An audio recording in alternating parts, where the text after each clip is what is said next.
Gênesis capítulo 11, este é o segundo vídeo de leitura, começando ali no versículo 6, né?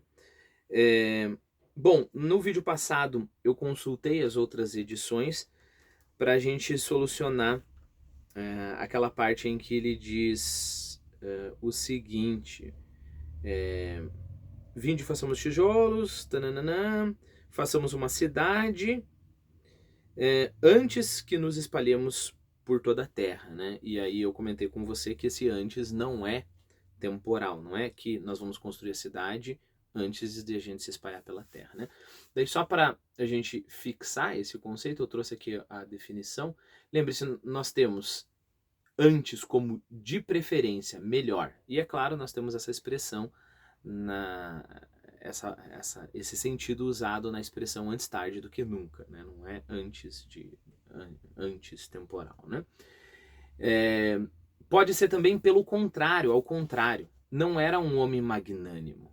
Antes revelava-se um mesquinho, né? E aí nós temos a própria expressão antes que pode indicar, é claro, antevisão, né? Então, por exemplo, antes que perguntasse, deram-lhe a notícia triste, mas pode significar também de preferência a antes sofrer um ultraje que ultrajar. Então vamos continuar. E disse, eis que um só povo que eles são um só povo e têm a mesma língua. Começaram a fazer esta obra e não vão desistir do seu intento até que tenha de todo executado. Né? Na outra tradução, e agora não haverá restrição para tudo o que eles intentarem fazer. Vamos, pois, desçamos e confundamos de tal sorte a sua linguagem que um não compreenda a palavra do outro. Perceba o seguinte, é baseado nesse versículo que se defende a trindade, né? Deus fala no plural, né? É claro que, sei lá, alguma pessoa poderia falar que ele está falando com anjos, né? Também. Talvez um judeu vai dar essa interpretação, né? Então, desçamos e confundamos de tal sorte a sua linguagem que um não compreenda a palavra do outro. Assim, o Senhor os dispersou daquele lugar por todos os países da terra, e cessaram de edificar a cidade. Por isso lhe foi posto o nome de Babel, porque aí foi confundida a linguagem de toda a terra, e daí os espalhou o Senhor por todas as regiões. Né? Em hebraico, Babal significa misturado, né? Tudo misturado. É interessante, né? Porque no mesmo momento em que Deus mistura as línguas, né? Deus separa todos os homens. E a gente sabe que é um fato que a partir do momento em que duas comunidades, por exemplo, ou uma comunidade falante de uma língua é separada em duas, essas línguas elas vão começar a ir em direção oposta, né? Um bom exemplo disso é o que aconteceu com o Império Romano. Então, até lá, o século V, você tinha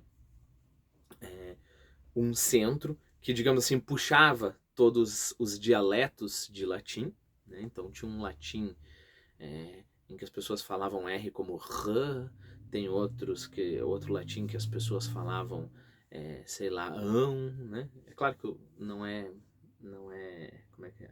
Curado que eu tô falando, né? Só tô dando um exemplo. Então tinha um monte de tipo de latim, mas todo mundo tinha que falar mais ou menos o mesmo latim, porque você se comunicava com o centro, tinha pessoas viajando de lá para cá, esse tipo de coisa. Uma vez que o Império Romano cai, né? Cada um desses lugarzinhos ficaram independentes e o latim foi indo em direções diferentes.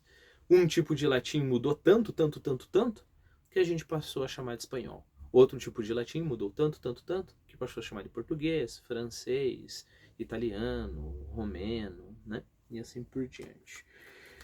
Então é isso que nós temos em mente. Lembre-se que em sociedades que não dominam a escrita, esse processo é muito mais rápido. Por quê? Ora, se eu estou lendo Machado de Assis, eu estou o Machado de Assis está me puxando para a língua como ele conhecia, né? Houve uma pesquisa, não vou lembrar do nome do pesquisador, mas um pesquisador foi numa ilha lá na Polinésia, né? Que não se dominava a escrita. E tinha uma tribo isolada. E aí ele foi e documentou essa língua. Depois de uns 60 anos, um outro pesquisador voltou e a língua quase que era irreconhecível, né? Então, tem esse fato também. Bom, continuemos. Eis as gerações de Sem. Sem tinha 100 anos quando gerou Arfaxade, 2 anos depois do dilúvio. Depois que gerou Arfaxade, Sem viveu 500 anos e gerou filhos e filhas. Arfaxade viveu 35 anos e gerou Salé. Depois que gerou Salé, viveu Arfaxade, ou Arfaxade, 303 anos e gerou filhos e filhas. Por que fala gerou tal pessoas e gerou filhas e filhos? Por conta do primogênito, né? Via de regra, o primogênito é o que importa ali. Sale viveu 30 anos e gerou Eber. Depois que gerou Eber, viveu, eu falei Salé. Depois que gerou Eber, viveu Salé 403 anos e gerou filhos e filhas. Eber viveu 34 anos e gerou Faleg. Depois que gerou Faleg, viveu Eber 430 anos e gerou filhas e filhos. Faleg viveu 30 anos e gerou Hel. Depois que gerou Hel, viveu Faleg 209 anos e gerou filhas e filhos. Ou filhos e filhas. Hel viveu 32 anos e gerou Sarug. Depois que gerou Sarug, viveu Hel 207 anos e gerou filhos e filhas. Sarug viveu 30 anos e gerou Nacor.